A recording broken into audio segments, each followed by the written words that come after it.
Hey, and welcome back to another episode of ZÁY SHEEN Webisodes, where fashion meets purpose. I'm your host, Tafreed, and today we are diving deep into a topic that's changing closets and communities around the world: the secondhand revolution. Our mission at ZÁY SHEEN has always been clear: to create elegant, sustainable fashion that empowers conscious consumers while challenging the fast fashion system. And this webisode is all about rethinking what we wear can transform only not our style, but also our impact to the planet. Joining me here is a very special guest, Michelle Winn, the founder of Emmy's Label, a regenerative clothing brand that turns secondhand and dead stock materials into a one of a kind pieces. Michelle is not only a designer and entrepreneur, but also a passionate advocate for sustainability, upcycling, and community empowerment. In today's conversation, we'll explore Michelle's journey into sustainable fashion, the birth of Emmy's Label, and the surprising beauty of repurposed fabrics. We'll also talk about the reality of fashion waste, the power of reselling and thrifting, and how community driven initiatives like clothes swaps and internships can spark real change. So, whether you are a thrift lover, a curious newcomer to sustainable fashion, or someone looking for inspiration to live more conscious life, this episode is for you.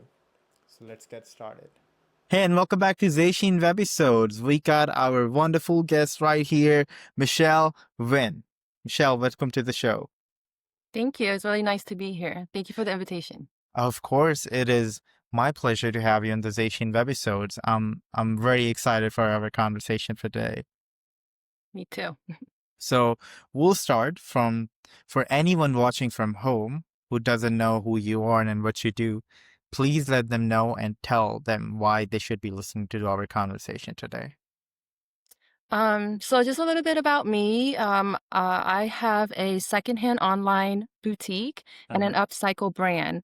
And so I thrift secondhand clothing and I resell them. And then I also, whatever like is kind of stale, that doesn't sell, or I would just buy like fabric, that is, maybe a little flaw or things like that, but I can turn them into a new design, Okay. using like quality fabric, fiber, and materials. Mm-hmm. And so, yeah, that's what I do. Oh wow, that's awesome. So how did it all started? We're gonna start from the beginning, and we're gonna go through the story that how it all started, how he got into this business, and how's it going? Yes. Start from the very beginning. Yes, from the very beginning. So just overall, I've always been into art and fashion. Um, I have dabbled in every art form, to be honest. I've Okay. painted, I've even done glass blowing and kiln form clay in college, but one summer, I decided that I was just going to focus on one art form because I wanted to be great at something. I was kind of good at like all the other ones. Like I can Okay. knit, I can draw, I can paint, Mm-hmm. I can like do sculptures and things like that. But I wanted to concentrate on one art form and I wanted to be really great at it. And I chose fashion because fashion was like aesthetically pleasing, but also functional. Like people have to wear it, and then they can use it to express themselves. And so with that, and I was already sewing on my own, Okay.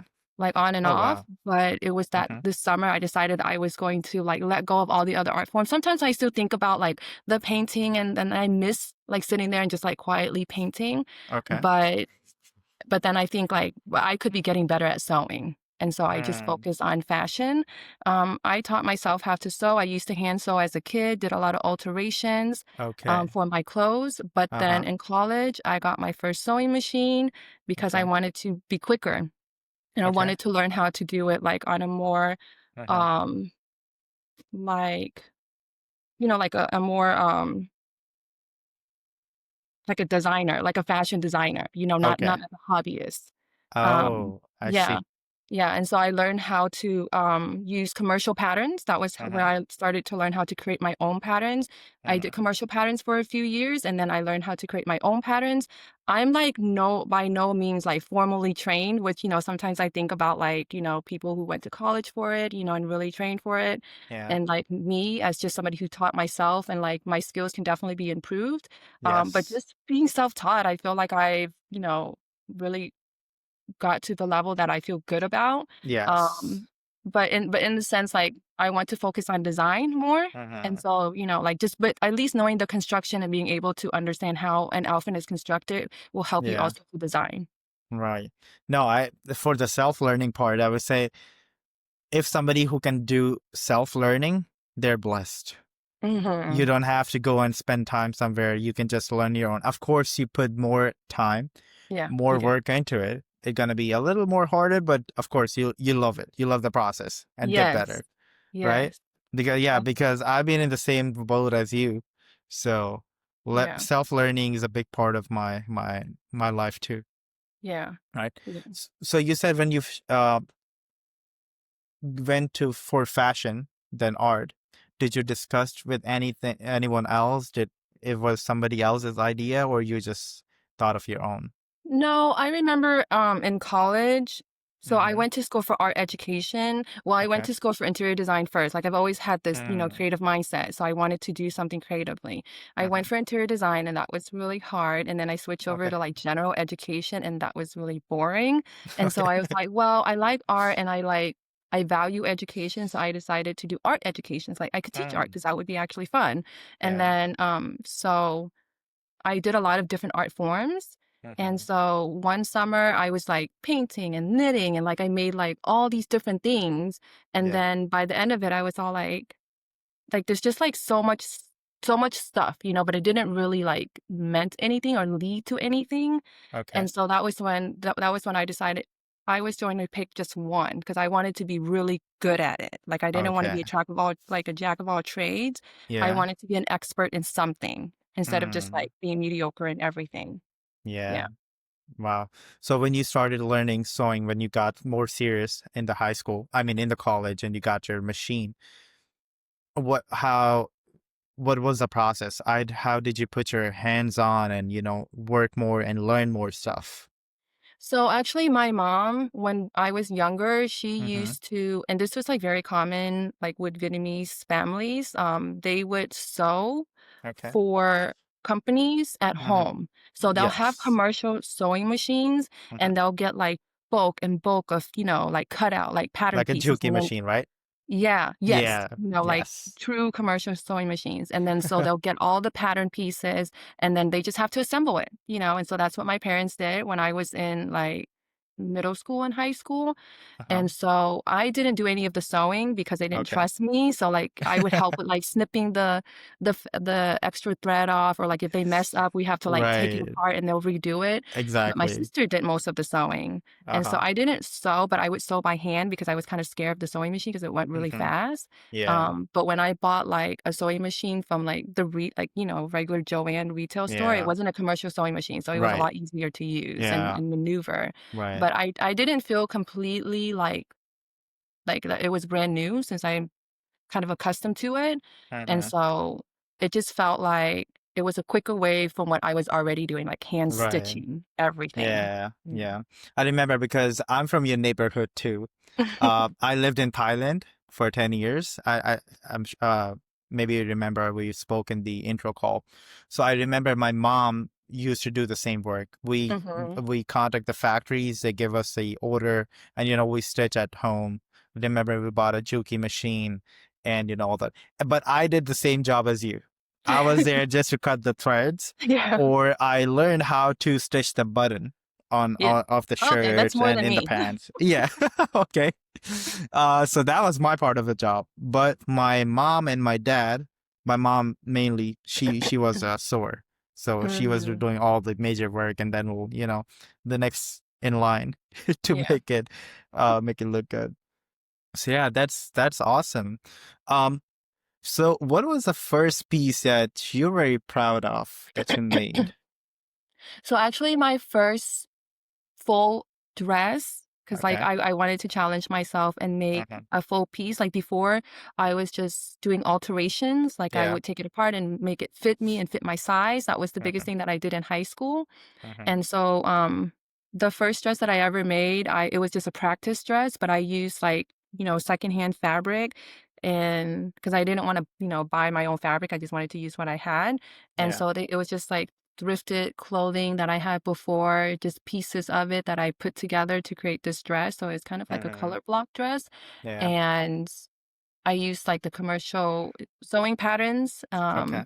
for the first time and created this dress. And I was really proud of it because more than anything, this Okay. is the first actual piece that I made that I wore. It Mm. wasn't just like something that I made smaller or shorter, on myself, which I was doing before.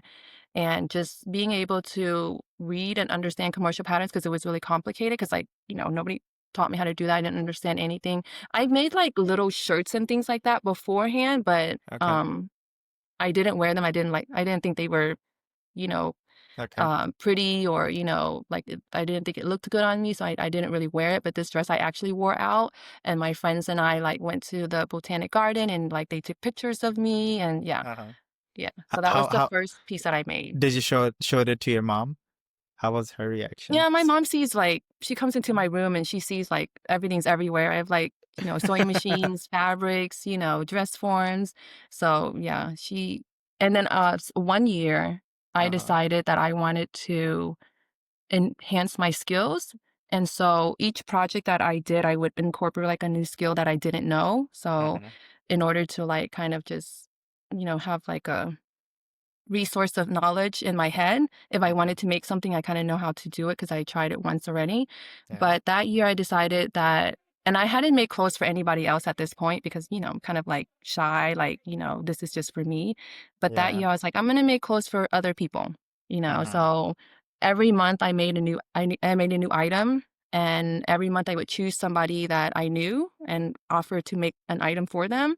So I made my mom a dress Okay. and I made my sister a dress. I made one of my Nice. really good friend a dress for her engagement party. Oh, wow. I made one of my friend's daughter like a little 2-year-old a dress, three I feel like dresses. those are fancy dresses. I like Or I like more so dressy okay. clothes. Mhm. Um, the only thing what I would say is that because it's custom made, that Yeah. it only fit them for like either that occasion or like, for a little bit because people fluctuate. Like I don't think my Yeah. mom can fit that dress anymore and like I don't think my sister can fit that dress anymore. That's the only thing about the custom, Yeah. because it is fitted to the size that they are at the moment. And so Yeah, as long as they pass it on to somebody who can fit or kept it yeah. or alter it, that would be awesome. Yeah. So when you got into fashion and chosen this part, was you aware of the sustainability at that time, or it was just something that you started and learned on the way? I didn't even know anything about sustainability at the Okay. time. This was Mm. all before I even learned about it. And Uh-huh. I just thought that I was saving money. Like thrifting is like my family and I grew up going to yard sales, going to thrift stores, going to discount stores, Yeah. and so like it was very like more so in my head that I was saving money. Uh-huh. I didn't realize that I actually like I was a bit of a shopaholic. Yeah. And so I was not a good consumer. Okay. And, I didn't understand fast fashion. I just thought, Uh-huh. oh, this is cheap and it's cute. So I'm going to buy it. So I was a bad shopper. And Okay. so when I learned about fast fashion, it was 2017, I remember, because I didn't have Netflix, but somebody I knew had Netflix. And Okay. so I just saw like this documentary about fashion. I was like, oh, I like fashion. Let me You just said watch it. 2017? 2017. Is Yeah. Netflix that old? I think Netflix is older. Oh, wow. Yeah. I didn't know that. I'm I pretty thought sure it came up in 2018 or 19. I don't know, it was 2017 because I had Okay. started seeing an ex-boyfriend, Yeah. and he Okay. had Netflix. I didn't have Netflix, and I wasn't gonna pay for it, but he Okay. had Netflix, so whenever I was at his place, I would just, like, watch whatever I wanted to watch, and then one day Uh-huh. I was like, "I'm gonna watch this documentary because it's about fashion," Mhm. and I had no clue what I was getting into. Okay. And then when I watched the whole thing, like by the end of it, I was all like, I'm a horrible shopper, you know? Like I Mm, watch other documentaries about other things, but it didn't affect me. Like, I watched a documentary about meat, and animals, and things like uh-huh. that. But I'm like, I'm not gonna stop eating meat. I'm sorry. Like I'm not going to. But like with the Okay. fashion thing, like it really affected me because like, that's what I consume the most of Okay. and waste the most of, to be honest. Because like, I would buy fast fashion. Like, I remember I was so excited when H&M opened a store in Dallas because Okay. we never had an H&M, and I Mm-hmm. was really excited, and I think back now, I'm all like, I feel bad about it, Mm, just because I have a better understanding and awareness now.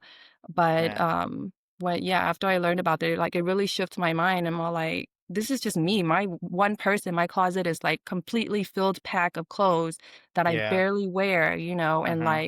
like, cheap things that I, think is cute, but Right. it's not really doing anything." And then I'm Okay. constantly thinking about what to buy next, you know? Hmm. Yeah. Yeah. So how what was the solution you came up with? Well, the solution for me at the time was that I wasn't gonna buy fast fashion. It Okay. took a few years to completely cut out fast fashion Mhm. because, like, I just, like, I'm, like, mid-20s. Um, well, no, this was 30. I was 30, and, like, I didn't, like, really have the finances to buy, like, really nice things, Yeah. but I definitely cut back. Like, I stopped going to Forever 21, I stopped going to H&M, I've Mm-hmm. never shopped, like, for clothes at Walmart or Target before Yeah. Mm-hmm. anyways, but just pretty much the mindset was like, it's not just about convenience, like it's very convenient and like financially and like convenient, like just physically to like go to H&M and pick up, something to wear for the night. Yeah. You can just drive to the mall, pay, Mm-hmm. $30, and then you have this item that you can wear. So I started to shift from that to like, "Oh, I already have this, and like it looks really nice. Let me restyle it, or like even like just when sewing my own clothes Yeah. and sewing clothes in general, I buy fabric, and then it's not like I'm buying quality fabric. I'm buying what's like on sale at the fabric store, you know, Mm. and it's like polyester and it's this and that, and Yeah. it's not really serving anything either, and then like I would make it, wear it, and then I want to make something new and wear something new, so that's just like extra textile, being introduced and then thrown away. And Yeah. so I think just like all of that together just made me realize like this isn't sustainable. This isn't a solution, like this is just like what I wanted because it was easy and like self-serving almost. And so I started to think about like, you know, on the other end of that, like what does it look like, you know? Right. Um and So, so of course, I mean, for what I always say, whatever you have done before, it's okay. But if you learn mhm, something now, your next yes, step should be made with, consciousness. So yes. move forward with, with very conscious mindset that how you uh, cannot harm the people and the planet, you Yeah, know. yeah. So I'm sorry, you was about to say something? Yeah, I think for me, it was like first it was just like for myself, how could I change for myself? Mm-hmm. It wasn't until I started my business that I started to think like how I could do it on a bigger scale, you know? Yeah. Right. Makes sense. So for that girly who is watching this episode and got inspired what you just said, and she has a full of closet of clothes and she Mhm, loved to shopping and she just made a decision to more move cautious. Okay. mhm. And but she have a lot of stuff and she have the mindset of this. How can be she overcome of this? I think What the would you biggest suggest? yeah, I think the biggest thing is realizing that your clothes go somewhere. It's just not like all of it, like you donate it and you get rid of it. Like it doesn't just disappear. It's going somewhere. Like 11 million tons of clothes goes to the landfill every year. Right. That's a lot of stuff. And I think it's very I think it's very convenient for us to not realize it because we don't see it in our backyard, but like it Right. gets shipped overseas and like other countries, are having to deal with the after effect, like the chemicals in their water, like just clothes taking forever to decompose and just sitting in their soil, affecting their land. We're very lucky. We don't see that. It doesn't get shipped into our backyard. Right. But just understanding that your clothes doesn't disappear. Um, and the convenience is, like this new culture of like convenience. Like you can just like order something and it comes, straight to you and, all this other stuff. But it's like, it's convenient for like how long? Like plastic is very convenient, but then it sits there forever. Yeah. Yeah. Yeah.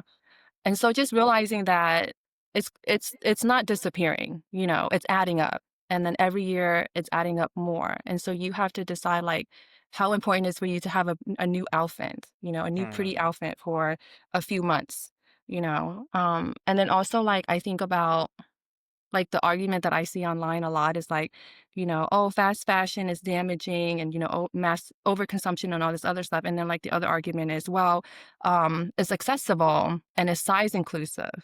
And I think like, great, but like the idea of fast fashion is not just to consume is to consume as like is to consume more and is to consume often, and to like the pressure to stay on trend, so you have this added pressure of like, oh, I need to like have a new outfit like every weekend. I need to have like a new wardrobe every season. Mm-hmm. Like they have 52 seasons in fast fashion Yeah. versus like, a regular brand would have 4 because there are 4 Yes. seasons in a year. And so Right. like their mindset is not just to have you buy new clothes, but to have you waste more clothes because they want you to buy the next weekend and the weekend after that. Like I don't want to buy into that. And Mm-hmm. so like when I buy clothes now, I'm thinking about like how long it will last me. How often can I wear it? What can I style it with? And I Yeah. think like if I was like a regular person shopping, yes. But because I have a secondhand boutique, I have access to a lot of clothes, to be Yeah. honest. I don't have a Mm-hmm. personal wardrobe right now. I just go through my inventory. So like it's slightly different for me, but like before I started my business, I definitely cut down on fast fashion a lot and I started buying quality Okay. because it feels better on you. It Mm-hmm. looks better on you. Yeah. Like a plain black t-shirt, but it's nice and fitted and it's quality that you want to wear with every outfit is different than like, you know, a cheaply made black t-shirt that you wear and then you want to get, 50 colors of the same shirt, you know. Yeah. Right. I see a lot and I think like it's great that you have a brand that you like and you Mm-hmm. support, Yeah. but I feel like some brands are getting a lot of recognition, but they're not like doing the things that they like, the good things, like brand that are prioritizing profit over, their workers, their designs, and things like that. And Yeah. and the environment. Like they're getting all the profit. Like they're Well, getting all the recognition. While how can we recognize that brands who are actually doing this stuff, the bad stuff? We call it greenwashing, by the way. mm-hmm. Yeah. Yeah. How can we find Yeah. out? I think we know the big brands. People just, the ones that know and the ones that care are going to stay Okay. away from it. But like some people I think a lot of people are unaware, to be honest. They're Mm. unaware. Like I have friends that I talk to and like they've never heard of it. Like I never heard of it before 2017, which I understand. But like be About open greenwashing or what? about fast fashion, about Oh, fashion okay. waste. Like Okay. yeah, apparently like the term fast fashion has been around way before 2017, but I never heard it once, Yeah. Yeah. It's becoming like more mainstream now, Yes. but at the same time, like I feel like a majority of the population don't know Yes. and are unaware. Right. Some people like people, and then there are people who do know, but like it's Mm-hmm. just so much more convenient to still shop Yeah. fast fashion than it is to like, drop $100 on a dress versus like $35 on a dress, which I completely Mm. understand.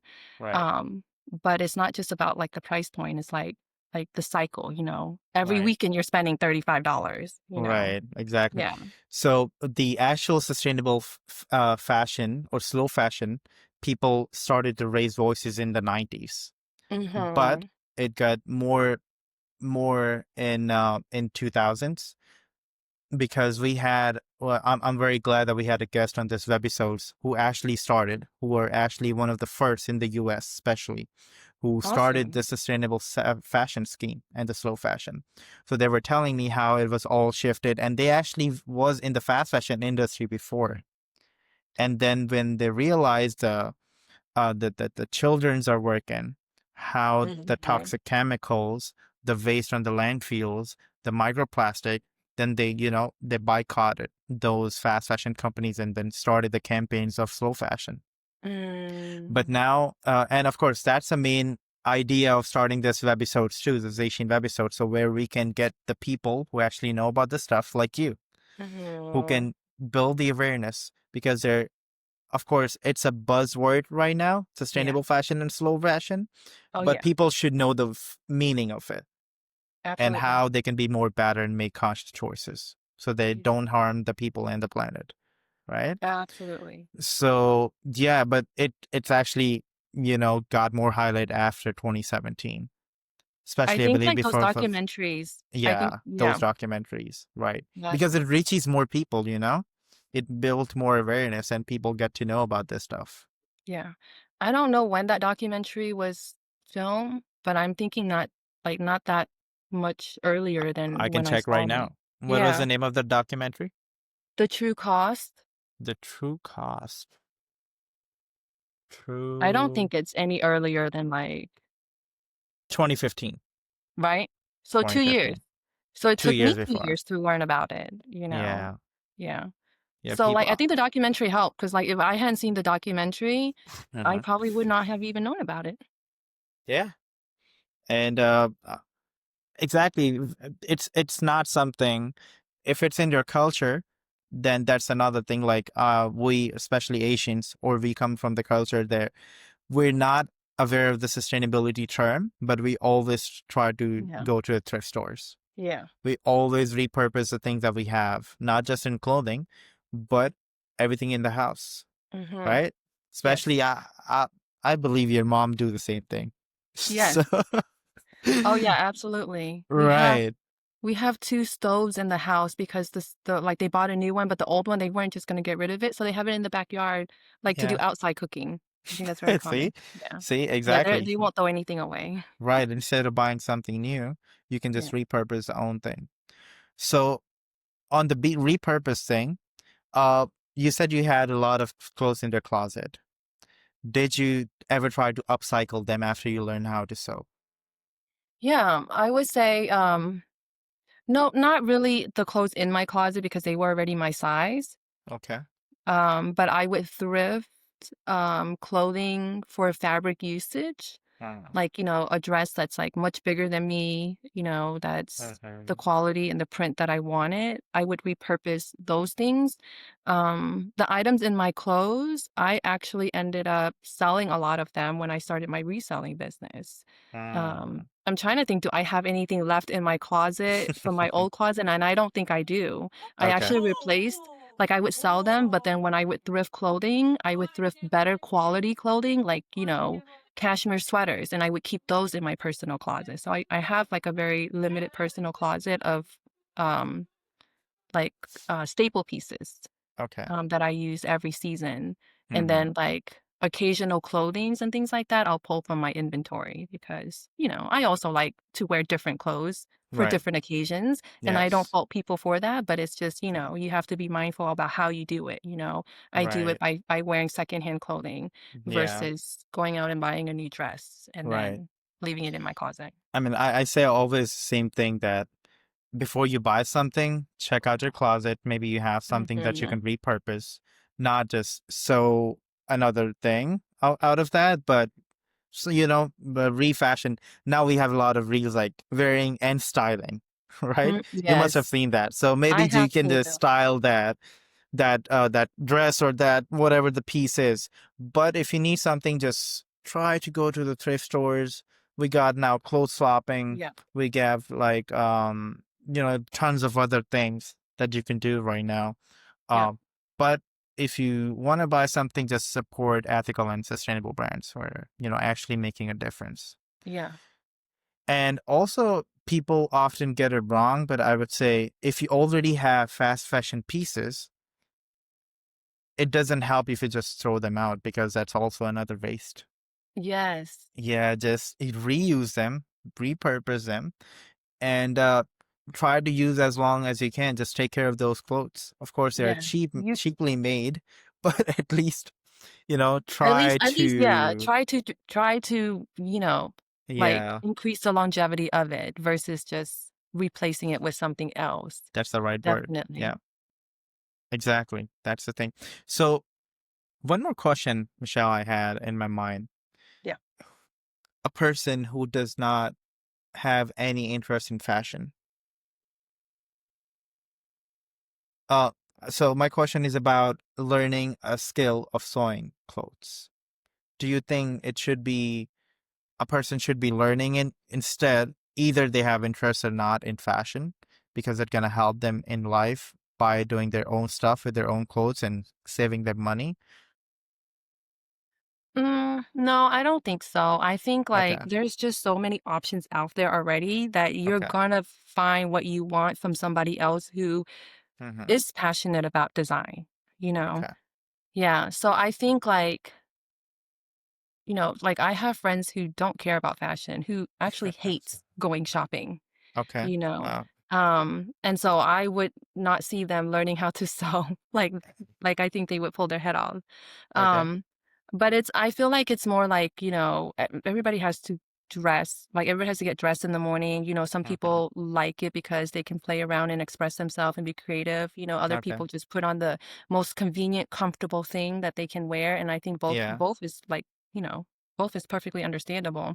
Mm-hmm. um but I think it's more about like, you can be comfortable, you can be casual, Okay. um, but like who are you buying from? And like, do you want to reward these companies that are, not rewarding us, and not really looking out for the consumer, looking out for their workers, looking out for the environment? Like, Yeah. I don't want to give them my money, like I'm actually Right. like against giving them my money. Yeah. Yeah. Yeah. Okay. That question was actually from me. Yeah, you took this step further and you learned how to sew, but I'm still thinking. I mean, I I wanted to learn more about how to sew clothes, but I didn't get the time, or Mhm. the other words I would say I'm lazy to do so, but I'll definitely look into it, you know? Oh, I see. Yeah. I think that as a designer, you should know, construction, and you should understand it. So Okay. yes, you could learn like the more basic. I don't think you have to really go into it and make like a complicated, Yeah. garment, Okay. but just knowing like the basic construction and like it will help you with your design also. Like you would know what's possible, what's doable. Yeah. How about just know how to cut the threads? Yeah. Uh, how much you rate that? Scale of 10. I'm sorry, what was the question? I said I said how much you rate that on the scale of 10. Wait, what? I'm sorry. Have some water. I know it's right. I don't have mine here. Uh about I'm cutting getting the over a threads. cold. Ah, Yeah. yeah, it's a climate change right now, so Yeah. probably What that's was your why. question, rating what on a scale of 1 I to was 10? saying just I know how to cut the threads. Mhm. And for that kind of a Oh, person, what is how it? much would you rate? I At would the give at the it level of oh yeah, we can say the level of the sewing. that's the most you can do with a garment? Yeah, that's the most I can do. I would give you a 1 because, like, cutting a piece of thread is not fashion related. It's yeah. Maybe we can cut this part. Oh wow, that's No, but yeah. usually you could put on buttons. Oh yes, I can put on Okay, buttons, I right? would say that's like a 3 because, like, some people don't understand how buttons work. Wow, that's a 3. You 2 more points for just to know how to put the buttons on. With the buttons on. I have people that don't even understand Wow. how you thread the button. Okay, I'm just thinking what else I know. Maybe I do. Up your score. Yeah, I want to up my score. So you love art too, and you design clothes. when what kind of a mind, because I'm always get so much fascinated with with whenever I'm talking with the designers, because everybody has their unique mindset and they have their unique ideas and the stuff. Yeah. How do you come up with the ideas, or how do you convert the art, hand-drawn art, to the machine when you're sewing the clothes? Yeah. Um, I think I've always been like visually minded, Okay. and like creative in the sense that, even younger, I always draw, and like create things. I love creating things with my hands. Yeah. Like all through college, like all through school, every year I was taking some sort of art class. So I always Mm. like to express myself visually. Yeah. Um, but through fashion, so Mm-hmm. like the creative process I learned while in school doing like other creative things. Yeah. In fashion, I felt like I had to kind of nurture that on my own because nobody taught me fashion. I taught it on my own, but Mm-hmm. just seeing it from an artist's perspective. Okay. So I would say my process is more so like I get inspiration from everywhere, especially nature. I Okay. I remember all of my paintings and drawings and even glass blowing, like like it was always inspired by the facial features and like, Mm-hmm. a woman's body. Okay. And so I Wow. think that is what draws me to fashion because I am, dressing a woman's body. I remember one 3D sculpture that I had to do. I cast metal Mm-hmm. into like a flowing dress form, so it was just like this dress flowing, but it was a piece of metal, so it's very hard, Uh, so that kind of opposite of this feminine silhouette with a very hard, yeah. you know, Wow. I metal can piece. imagine that. Yeah. Yeah. That's cool. I wish I had made it bigger. It was kind of small. I don't even know what Okay. happened to it anymore. Yeah. Oh. But just like things like that, like I made a glass blown, like this is me loving art. A Okay. glass blown piece in class, and I Mm-hmm. made it into the shape of like an arm, and the Okay. next year I made the shape of a face. No, Mm. it was very, it wasn't very realistic because I don't know how to do that with glass. I But see. it was more representative, I see. the arm one, it was cast. It was like it was my hand cast, and then I blew this part, and then I drew henna on it, and Okay. somebody bought it in the auction. So, Oh, wow. um, yeah, so like I'm very inspired by like the human form, Mm-hmm. nature. I love like just the outdoors, trees. Um, and so whenever I am thinking about design, I'm very drawn to florals, things like natural organic shapes. Mm-hmm. Um, and then couple that with like really quality fabric like silk, wool, cotton, linen, things like that. Yeah. You can create like very solid quality pieces with just those simple elements. I see. Um, yeah. But I would say like Pinterest is a good place because you get access to like so many imagery. Right. But I create a mood board. So Mm-hmm. kind of just to like see my whole like everything in my mind out in the open. Yeah. I choose a central theme. Mm-hmm. Like I'm working on a collection right now because I started again. Like it's been 2 years since I've made a collection.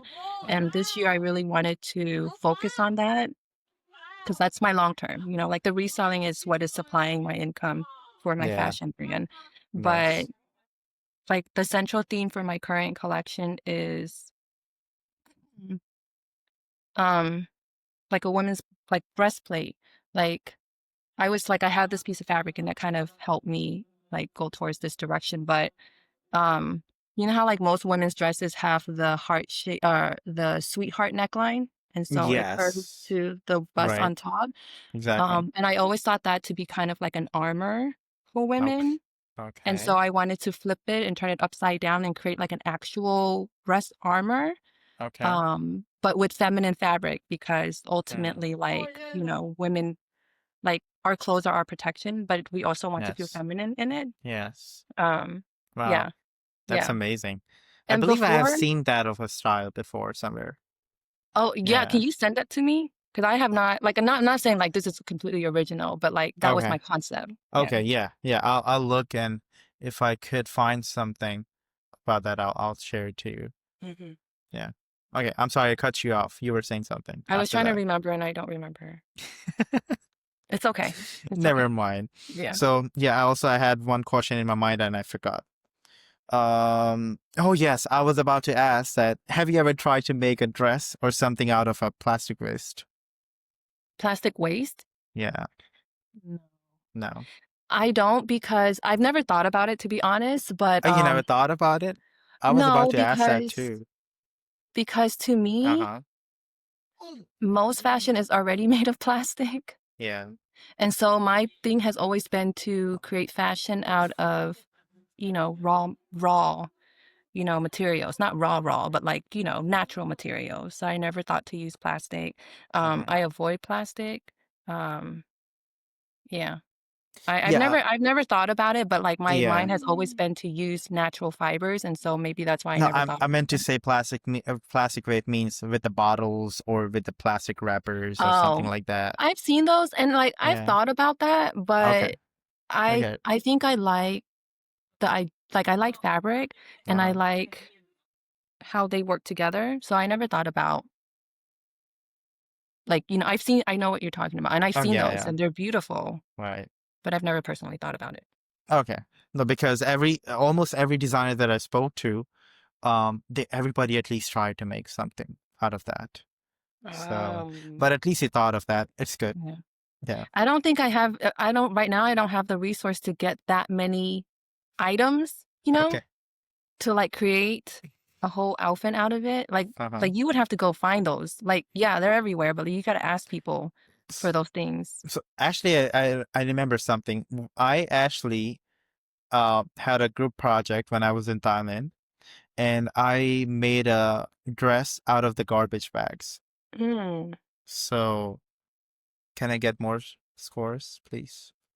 Oh On yeah, that. absolutely. I think you're Okay. like at a 8 right now. Hey, oh my God. Yeah.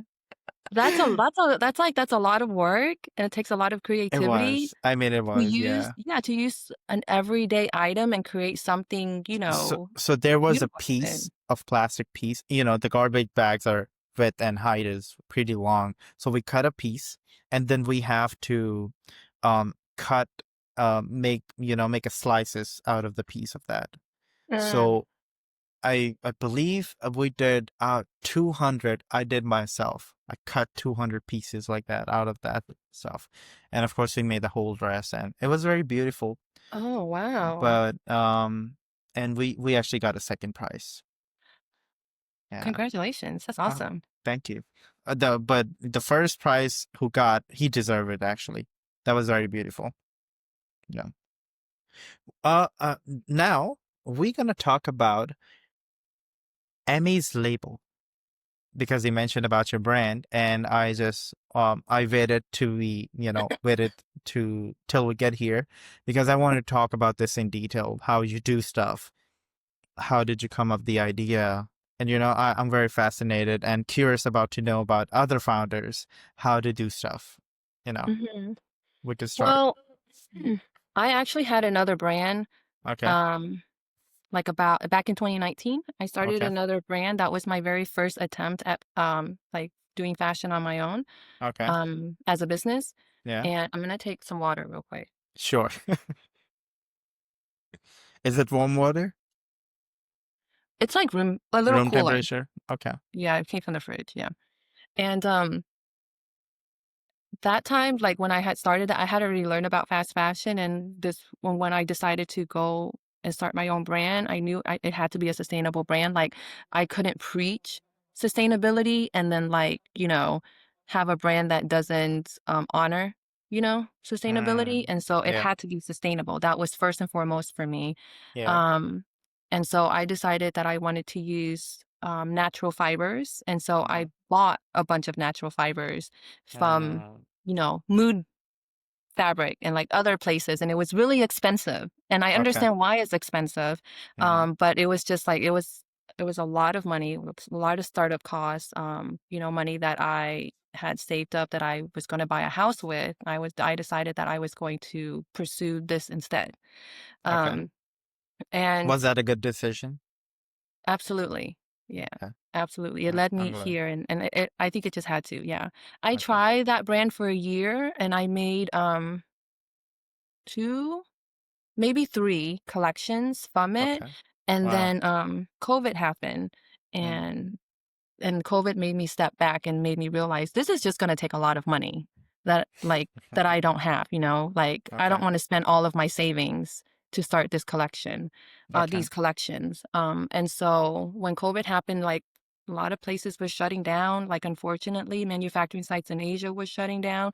A lot of Yeah. brands closed down. And I'm all like, these brands have been in business for like a really long time and they're shutting down. Like, what am I doing? And so I decided that like I was still working on it, but I didn't really Okay. know how it was going to be successful. I couldn't Okay. see it. Everybody is shutting down and nobody's spending money, and like everybody was too scared to like, s- buy clothes. Okay. Um and so I was actually getting my oil change one day and I was flipping through the magazine, and in the magazine, they were saying they had an article about selling your clothes online, and they listed a bunch of different apps that you can use to sell your clothes. And I have attempted to sell my old clothes on eBay like over 10 years ago. Yeah. Um, Maybe at the time it wasn't 10 years ago. Maybe it was like 8 years ago or something like that. Okay. But So now it it should be wasn't 15 years successful. ago. Yeah, now it's a long time ago. Now it's like too long Okay. ago. Yeah. Yeah, but it wasn't successful. I didn't really know what I was doing and, I didn't Uh-huh. really put much effort into it. But like this Okay. time, I started selling. I saw the article and I was like, okay, well, I can do this. Let me just make extra money. At the time I was working part-time. I had quit my job to go part-time because I wanted to concentrate on, this business It's venture. during the COVID, right? We're talking I about. quit in 2019. So I quit a Okay. year before COVID to Okay. start my first fashion brand. And Yeah. then COVID happened. No, I mean when you were reading the magazine. This is yeah, this is Uh, right before COVID. Well, in Dallas, COVID didn't really okay. hit us until like March. So Okay. this was like a little before that. Okay. And Mhm. so I saw the article and I was like, oh, I can try it again, let's see how it Mhm. goes. And so that was how I started reselling. Okay. And through reselling was when I would go sourcing Mm. at a way bigger scale than I used to. I would used to like go thrifting and like buy, a few items for myself to upcycle. And Right. now I'm like having to buy a lot of inventory because I actually ran out of the clothes um, Mm. from my own closet. Like I sold a lot Wow. of clothes from my own closet and I was running out of things to list. And so finally in May, all the stores started to open up again. Okay. And it was then I started sourcing at like this much larger scale, like having to buy like, bags and Wow. bags full of clothing, Yeah. very curated, Uh-huh. clothing. But then I would just see like so many beautiful fabric, prints, like men's suits, beautiful draped curtains, that people just kind of overlook, just pass up, or Yeah. like, beautiful items that had a flaw, and then people were like, oh, I don't know what to do with that. So they wouldn't pick it up, but I would pick it up because I know how to fix it. So there are clothes that I would just mend and then Okay. resell because it's Okay. like, it's already great. Like, and it's got a cashmere sweater that has like a hole, so I'll Yes. mend it. I'll take a picture. Hey, I mended it right here. It's still in very perfect condition. Yeah. And then there are some things that I would pick up for the purpose of upcycling. And Mm. then Right. it was then that I was like, this is where all my materials are. This is where all my, resources are. And so I think by the end of by the end of that year, I was all like, I want to attempt my brand again, but I want it to be more intentional and I want to use what I have. Yeah. I don't feel like I need to go and buy, you know, yard and yards of fabric because even when I did that, I was still wasting a lot of fabric. Like cutting out the pieces, all this other stuff, and then you're left with like a lot of tiny little pieces that you can't do anything with. And so that was how I started Emmy's label. Wow. That's a very interesting story behind it. I love to hear that. But it actually reminds me of my days Mm, and how much money I not gonna say wasted, but spent. mm. Maybe I would have bought 3 houses with that. Um, Oh gosh. But mhm, that's when I realized that you should have a mentor who mhm, can let you know what the steps you should be taking as a business when you're starting, and mhm. but still I don't get any. I'm looking, but I don't have any yet. But yeah, I don't know. You're in New York, right? I'm in New Have you York. heard Yeah, of Score Mentor? score mentor. Yeah, I had a No. score. I had two score mentors when I first started, and it was really Okay. helpful. Yeah. Oh They wow. weren't fashion related. They were more like helping me think on like a business mindset more than anything, and that Nice. helped me. Oh wow. Is it online or is it some company? It's through the Small Business Bureau, the SBC, Small Okay. Small Business. I forgot what the A stands for. SBA. Well, yeah. It's a government grants program. Okay. Wow. So even though you live on the other part, I mean other state, you can still access to It's it. all US. Yeah. Yes. Oh, okay. Solely US. Mhm. Nice. Okay. For anyone who don't know, now we all know. So we both can try that. Yeah. Oh wow, that's cool. Um I forgot what I was about to ask. That was a very good question. Let me see. So we got the story. Um so there's a tagline, dress better, waste less. Mhm. How did you come up with that? I was sitting at the library actually doing like a business plan because I was like, Okay. okay, well, you're a business owner now. You need to have a business plan.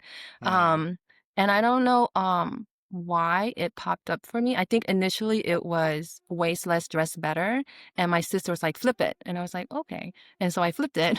But really the idea behind it for me is I know a lot of times people think like dressing better means like you need to you need to wear luxury clothing, or you need to like, be trendy, or you need to like have new clothes every week and look, different or whatever, right? Yeah. But for me, dressing better is more so like feeling good in the clothes that you wear. I notice, like when I am like dressed my best, for me, whatever my best is, right? I like walk a Right. little taller, like I'm Right. more confident, Of course. Of course. I'm not less like trying to be back in the corner, like I want Hmm. to be seen because I like, am proud of how I look. Yeah. Um, and then just dressing better for the environment. People don't think about it, but like our Right. habits affects everything else around us. And so dressing better for um the planet, the earth, and Mm. then obviously wasting less because of No, our choices. of course. Um, Shout out yeah. to your sister. It does sound Right. better. It does sound better and it does make it, more impactful because if you put waste less, dress better, then, they're going to think about, oh, we have to do Yes. something. Yeah. Then Yeah. we have to, be more Yes. dress better. But And dress then better. I Uh-huh. also think people are more concerned about, not necessarily how they look Okay. over the environment, but more so like, if I'm gonna wear something, like, I Hmm. want to look good and I want to feel good in it. Like Right. that's front of mind more than Of anything. course. You, Yeah. you should be feel confident in what you wear. Hmm. And it actually helps you in your day-to-day life, or if you're attending any events or something. As you said, you walk taller, you walk better, you're more confident about the things. And if you dress better, you have something that you love to wear, Hmm. you're not gonna buy some more stuff, Hmm. you just keep gonna reuse that thing. So at least And that something also helps. yeah, also like, because I have a lot of female friends, Okay. I think a lot of times we think that like if we dress better, then we're like being, what do you call it? Like superficial, or like, I don't know, like not humble, you know. Okay. But Hmm. to me, like dressing better doesn't necessarily mean wearing the most, upscale outfit or like, dressing outrageous or whatnot. It could be in your simplest outfit, but it makes you feel good, Hmm. like for me, like I'm pretty casual every day except for the occasional like, outings and weddings, and things like that. But like like things fit where they're supposed to fit, like colors, go together, Yeah. I think my sister, like, she is very casual every single day. And then she'll, have like a striped shirt with like some, polka dot pants on. And then like I'll come in with just like, a black shirt and then like some fitted shorts. And she's like, "Oh, you look so put together." And I'm all like, "It's literally a black shirt and like some shorts, like you just have to simplify it, Trin, Right. Yeah. Yeah. It does affect, The more minimal you go, it looks more elegant, more timeless. Yeah. And of course, you can wear black t-shirt 365 days a year. Okay. And nobody gonna question you. And you don't Of have to course. think about it. Yeah, you don't have to Yeah. think about it. You don't have to question like, "Oh, does this look good?" On a Yeah. casual every day. Like Right. nobody has time to think about their outfits every single day, you know. Right. Right. It's gonna save you time, money, and your energy, brain cells. Right. That's good. We're almost 11. You okay? We have some more time, or let me know when you want to go, because you Let me have check my to. phone because my Please. sister is gonna tell me when Yeah, to she's a land. very valuable asset. She So, has been. Oh my gosh. I was like I had a panel event last month, and I was like talking about how my business is and like what I do in my business and like how my sister helps me towards my business and she does a mhm. lot for me. Okay. But then that's also because she gets free clothes from me. Okay, so she texted me at 9:45. Okay. Yeah, she just boarded her plane. Okay. So she has a few hours, so we're good. Oh, okay. Very good. So the next thing that we're gonna cover is about fashion waste, fast fashion, and upcycling, because Mhm. we just talked about the wasteless Mhm. thing. So what? So do you have any stats or something that how many? I believe you just told like 11 million tons or something Yeah, that we I have have some waste. stats. So I'm Okay. gonna look at my notes. Awesome. Yeah. Please. Yeah, so I think the big stats that is out there floating around Yeah. is that there are 11 million tons of textile waste that goes to the landfill every year. Um Do we have, I'm sorry, and I'm cutting you off, but do we have any geographical place where the most that's go just to? that's just the US. Oh, where it goes to? Yeah. I have seen a lot of it goes to Africa, Okay. and then recently I have seen like a pile in Chile. Okay. Like I think like that was something that was circling if you're in the sustainable, realm. Hmm. Like Yeah. that was something that was circling. Like there's like some footage of a pile in Chile. Okay. But I don't know, like there's some in South Asia, but I don't know if that's pre-production or post-production. Because like there's a lot of, Okay. manufacturing sites Of in course. Yeah. South Asia. And That's so like, another thing. Yeah. yeah. So like even Manufacturing before they hit the practices. market, they're already, producing waste. Yeah, it's just started a bad impact. You said it's 11 million tons just from the US? Just the US Oh my annually. God. Textile waste. So not only clothing, but like textile, like, Yeah. home goods and things like that. Oh, okay. Yeah. That includes too. Okay. What else we got? Yeah. And so that's about 85% textile and okay, so about 85% of textile, Mhm. 60% goes to the landfill. Mhm. So like the 11 million tons of textile waste, so 85% of that is textile.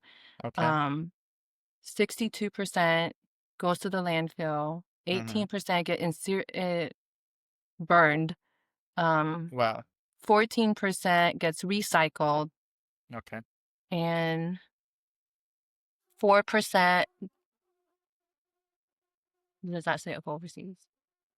4% overseas. 4% overseas.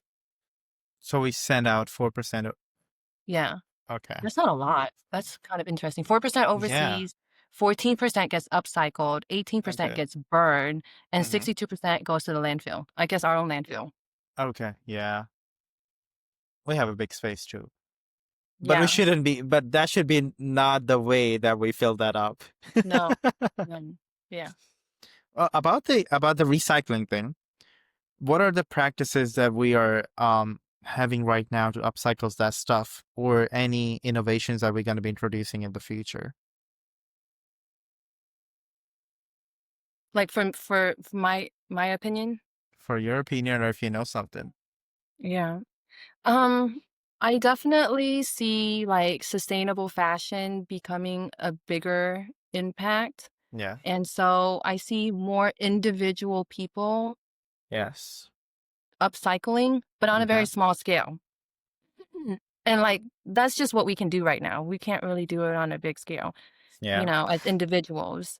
But we're just not going to be able to reach the same level as big corporations right now, and they're not upcycling because it doesn't make them any money. Um, so I feel like in order for it to work, it has to be like upcycling has to be on a bigger scale. Okay. Like I see it now, but it's very, like like a independent designer, he's only able to make, one item out of this and sell Uh-huh. this one item.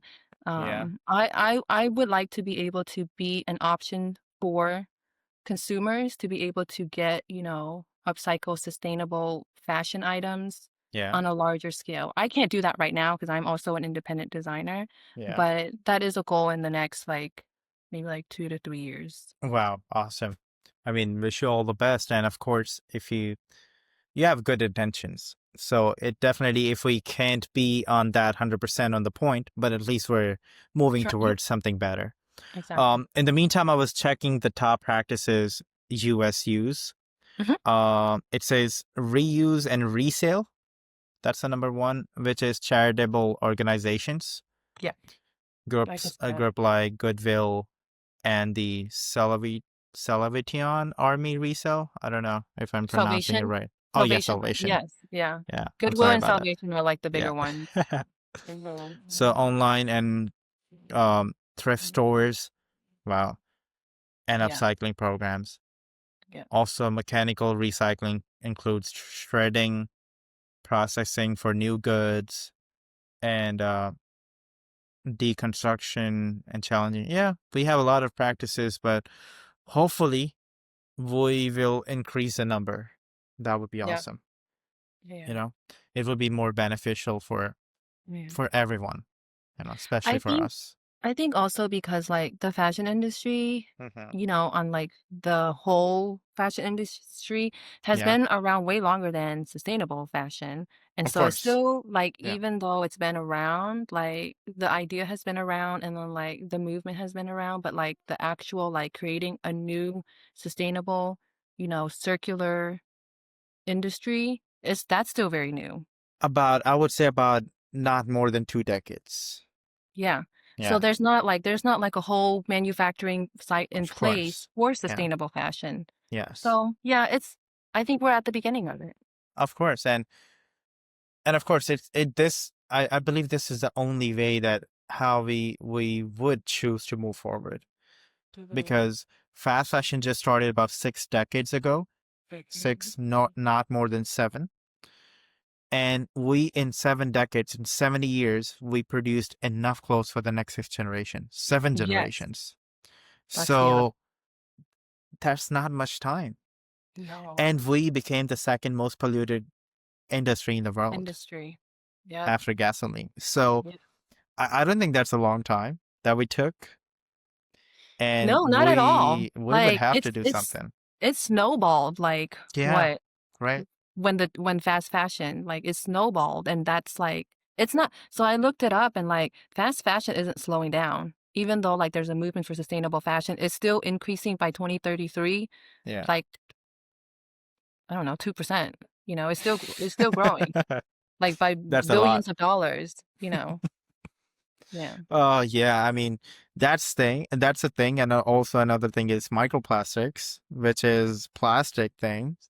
And I was actually having a webisode with our previous guest. She was telling me her research, and she said in 2000 something, after like 20, 30 years ago, we'll be having a plastic babies. Oh yeah, I can completely see that. We have plastic in Yeah, our bodies right now. We eat things yeah, that have plastic in it. It's crazy. I saw a documentary called Microplastic Madness. I saw it a few years ago. I remember some things, but I don't remember everything from it. But I remember, like, after that, just uh-huh, realizing how much plastic we use, like the grocery stores. And so, like, I started with trying to be more sustainable fashionably. yeah, And then now, like, that kind of bled into my personal life where I also, am conscious about what I use in my home, yeah, and replacing, like plastic bags with biodegradable trash bags, or right, like not having napkins and like paper napkins in the home. Sometimes it's difficult, but then right, I think about, okay, well, that's just convenience, like I can still make it work with towels, like right, cloth towels, or like, yeah. right. Michelle, what you want people, because it's a big issue. We just talk about some of the facts, those are facts. You want people to understand fast fashion versus slow fashion movement. What I want them to understand. Yeah, I would say just knowing that we have a responsibility, like I know like people think fashion may be like frivolous and, like it's just clothes you put on your body, but like the impact that it has created is it's too large for us to like contain right now, like your buying habits, like your consumer habits, like that has an effect and we're all responsible for that. It shouldn't just be the responsibility of, the people that know about it, or like designers, like companies, like yes, they are responsible, but also the people buying, the people consuming, like we are responsible too. right, And until we take on that responsibility, like the only a select few are doing it and it's not really moving the needle, like right. more people have to buy into it and have to understand, like the earth is not going to sustain us, like we're killing it. Yeah, I mean, that's thing. But of course, as we talked about earlier, it's gonna take a little time because Mm-hmm. most of the people are not aware of this thing. And we should be focusing on spreading more awareness towards this Mm-hmm. thing because it's Hmm. pretty new. I Yeah, mean, not it's not something which is going on for a long time. but it's a very real thing and I think some people don't believe that It it's real. is. Mm-hmm. You mean the waste thing or the sustainable thing? The planet, like Okay. just the longevity of the planet, like how we're using it is not helping us in the very long run, and I think about like fashion for the future and it's Yeah. just But you know what I feel? There's a quote that I almost say in every episode, which I heard. He says like, the planet is not going anywhere, but we are, oh yeah, that's true. because it's been here for billions of years. Yes. Asteroids, It tsunamis, it will replenish earthquakes. itself. Yeah, it's gonna heal Yeah. itself. Yeah. We But should be the we one. yes. Yes. We are Should not be. creating a space where we can, so like I saw this other documentary about water. Okay. And it was a tad confusing, but what I got gather from it is that we're gonna run out of water, and water is going to become a very big commodity in the future Yeah. because Yes. we're not gonna have enough clean water. Clean water, Yeah, right? because Clean we are not. water, clean air too, Yeah, because of the air pollution. yeah, You know. yeah. Like But in the documentary, it said like this was, I mean, jeans, uh like back in the day, like stonewash or like, denim, like they would like do the destroy distress look. It yeah. takes a lot of water just to do that, to make a pair of jeans and then like do the distress look. Oh gosh, that's a lot. Just to make a pair of jeans, it like I don't know. I was reading somewhere, it takes as much water as for a person who can drink it for the next 3 months. Yeah, like that's somebody's water source, you know. And And then now that's crazy. like AI buildings I don't know, like the places where they hold like all the machines for To AIs. cool that up, all the Yes, systems, it and takes that's a lot of water. a lot of water. Um, So like, if fashion is not an issue, something else is, of course, killing our planet. there's another thing that I was discussing with one of the guests. I said, of course, we are going towards being having more innovations and more stuff. Well, as a human being, we're getting more and more intelligent, you know, but it has a cause. Oh, yes. It does has a cause. It does have a side effect. Of course, we see with an AI, we can do lots of stuff with just a little time, but in the long run, it's the It same it thing it will come back. as cell phones, you know. Yep. Of course, it helps you to connect It's starting people. to affect us. Yeah. But of course, it affects your mental health. Yep. It You're giving away so much of your time to a cell phone that you can probably spend with your family, create something meaningful, Hmm. or going out into the nature. Hmm. I You know, totally agree. yeah. So we can actually, I would say the best thing or the solution is you can try everything, but be mindful with the amount of time or the resources that you're gonna use towards it.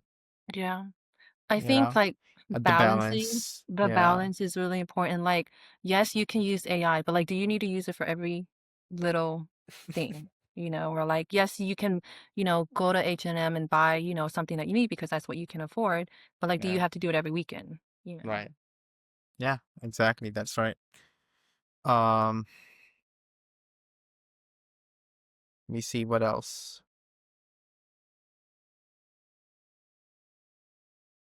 Do you have something on your side yet you wanna share to us, to the audience? Because we are here to be educated by you. You know. I think I said I think I said pretty much everything I wanted to say, and Uh-huh. I want people to be open to sustainability and not be scared of it. I know that it can be scary because like you think like people getting into sustainable like a more sustainable lifestyle, like Yeah. they feel like they need to do everything and they need Mhm. to do it quickly, because that's the new lifestyle, but that's Yes. really scary and that's really overwhelming, and like the more you put pressure on yourself to do Right. that, like the less the less you will do it, or like to even start. And so I would just say like choose one thing and start with that. Like one thing Hmm. that you can be sustainable about. Maybe it's not getting a straw when you go to the restaurant. Like that's one Okay. thing that you can do. And it will, once you start doing that one thing, then you feel like comfortable with it or whatever that Yes. one thing is, Yes. then you just like will be naturally more mindful, like, oh, I don't need to pick up this plastic bag. Let me just carry this. Like I would walk out of the grocery store with like, because I forget my reusable grocery bag. I would just Yeah. walk out the store with like, my chicken in one hand and then like asparagus in the other, and I just walk to my car. Yeah. Yeah. Of course. I mean, it's the same thing gonna come up. Of course, you're saving the resources, you're saving your money, you're saving your time, and it helps you in every way. You know, just Mhm. be a little more cautious about it. Yep. Right? Correct me if I'm wrong, but I believe we talked about clothes swap events that you host or Yes. something. Yes. Yeah, we can talk about that. I had one last weekend actually. Okay. I've always wanted to do this as a way to meet other people in my community who are Okay. also interested in a more sustainable lifestyle. And Right. a lot of times they don't really know about the sustainability side of it. Like they come wanting to get free clothes, which I understand, like I also come to get free clothes. But Yeah. then they leave like learning about like, oh, like my purpose for doing this. And then they Right. also create and build a community. And it's always fun, um like helping each other pick clothes. Like somebody will put up an item and Yes. somebody will be like, "Oh, you would look so cute in that," and then so like toss it to that other person, and it just creates like a really fun process, Yeah. and then like connecting with other people. But we do it twice a year just because I don't have the energy to do. I was trying to do it once a season, Okay. but I don't have the time or the mental Oh energy to wow. do that. But Okay. It's a small scale. There's actually a clothing swap in Houston that they do it on a much bigger scale. So I kind of wanted to go and see how they operate and Okay. how they do it. Hmm. But just to encourage people to look among yourselves and your own group, and how Yeah. you can swap clothes and reuse, or like I think we have like one sweater that has been passed around to like 5 different people by this time. Wow. Um, but just an alternative. There's so many alternatives to fast fashion that we don't think about, and this is just one of them. Like shopping secondhand. Buying from a sustainable brand instead. Clothes swapping with your friends. Exactly. So, where is usually to you host it? I mean, if somebody watching it from local, they can join it. I'm in the Dallas area in Dallas, Texas, and Okay. I collaborate with 2 other women. One, she has a podcast. Oh, So wow. she helps adult battle loneliness by creating small, like intimate events to meet other people. And like I think they have like reading corners and like sketching and scrapbooking and like, and then so I was introduced to her by a fashion stylist, Okay. and she really helped me like think about it as a community, Okay. because that's what she has created for her podcast. And Okay. then the other lady that we collaborate with, she owns an art gallery in Mm-hmm. downtown Dallas. Okay. And so she's very mindful. She does like meditation workshops and things like that. And so I think the 3 of us combined has created like, like different aspects of, like a healthy, lifestyle. So yeah, Awesome. it's been a really fun experience. A lot of the people that attend, are people that I personally invited through friends and things like that and networking. But yeah, I've had people that have come from the very first event, and then we've done it like 4, 5, 6 times already. Wow. That's so cool. I Mhm. mean, there are always opportunities, or there always most of the time events going on once in a month at least wherever you are living, especially in the US. So you can, try to take advantage. Mhm. Maybe it's gonna save you money, as you said, free Mhm. quotes, And or see, and you like can learn I'm from more. sure all communities have some sort of clothing swap events or clothing Yeah. swap opportunities. And if not, like just gather a group of your friends together and Yeah, start there. right. Of course, if you're, and that's another thing with if you're sharing a same size, Yeah, you we see that a can, lot too. yeah, Yeah. you could Like do somebody that. would literally take everybody's clothes, like one person's clothes, and just like move it across. And then Uh-huh. like, so now this person has all her clothes because they are the same size. Wow, that's awesome. I love that. Um, we gonna have a rapid fire question, Okay. and what is your favorite upcycle material? I would say silk because it is very versatile. Okay. Um, I think a lot of times people think silk is like flowy, but you can also use silk for winter, Okay. um, and things like that. You can have a lot of different prints and patterns on it. Uh-huh. It can be very feminine. It can also be masculine, like men use a lot of silk in their clothing. Yes, we And do. it's not the easiest to work with, especially if you have like really fine silk, but I think that it's very versatile between the fiber itself and then also like the appearance with different prints and things like that. So I think you can do so much with it. And it's so luxurious.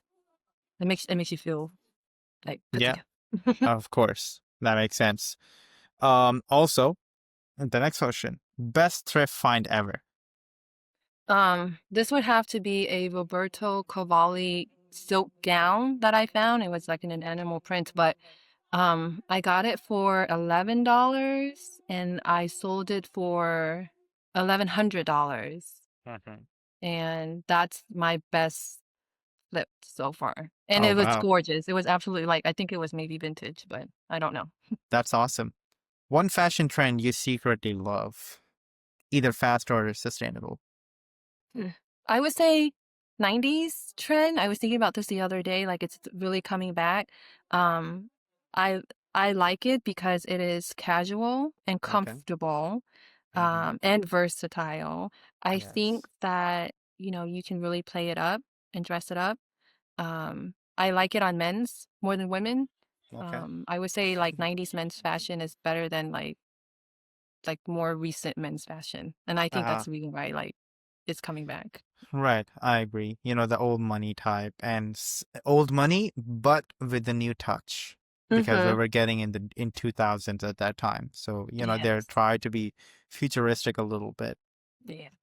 One word that describes your brand. I would say feminine. I always kind of keep that in mind when I'm doing a design. Um, and I think like that speaks more to me and how I dress also and my aesthetic. Okay. Ultimately, like I want to,